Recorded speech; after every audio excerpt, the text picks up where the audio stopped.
So guys, magandang tanghali sa ating lahat dyan. Ako pala si Kahagod Beam. So guys, may sasabihin lang po akong unting maliit lang na bagay guys. About sa bata nga namatay.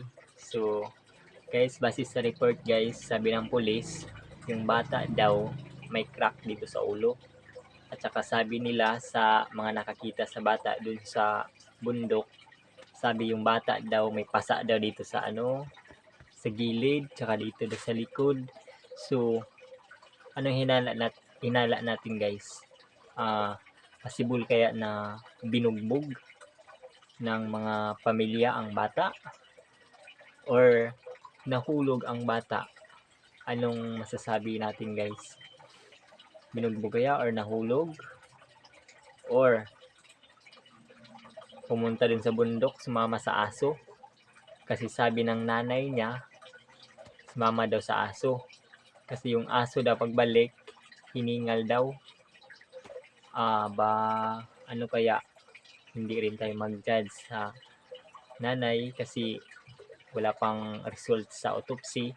Pero may na talaga, possible na yung nanay involved yung nanay. Sorry, nabulol ako. 'Di ba? Ganun talaga guys. Possible talaga kasi siya yung naiwan dun sa bata bago nawala. Kaya hindi ako maniwala kung sumama yung bata sa aso. Kaya ako maniwala guys. Kasi sa layo nun, ilang kilometro kaya yung bundok na yun.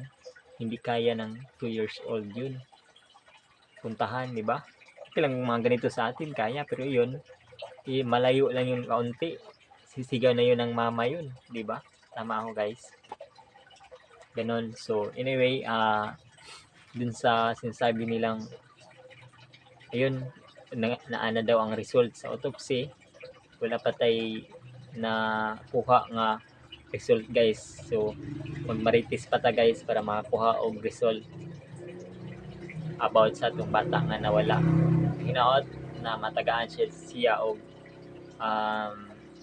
resulta nga sa ebidensya ba matagaan og kining siya na tawag niya niya ba pagkawala ba, hinaot nga matagaan siya og hustisya, di ba? So una-una condolence sa bata na nawala. Niluoy lang dito ko kay 2 years old pa siya guys. Murag dili pa man na puntahay kuan guys, magdili pa man na pwede biya-biyaan ng mga ina na idara kay kuan pa man na, di pa man na kayo kahalakaw, di ba? So kuan gid guys, kaning hulat na lang ta sa autopsy anya dili ta magmaynaw ana mga haka-haka nga kuan nga naa na ang result, wala pang result guys.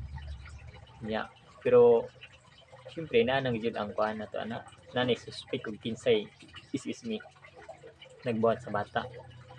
Una-una ang inahan involved ana, sunod lang mga kuan, basta mga luol ra na nila kay base sa kagawad guys.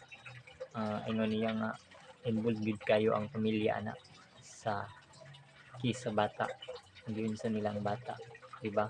So kita guys, padayon pa sa pagkamarites para makasagap tag signal aning kuan kisa bata aron makasulti pud ta anihang tuang social media para makuan gid nato hibal-an dili kay pataka lang tag post sa social media og kuan nga ina result na isa nagpatay, wala pa tay nakuha nga, wala pa tay nasagap nga kuan guys kinsa nagpatay kinsa nagkuan, wala pa tay nasagap mo nang di pa ta magistorya og sa tinuod og kinsa gyud ang nagbuhat ana. Hinaut matagaan og hustisya ang bata. Mara to guys ha. Daghan kayong salamat.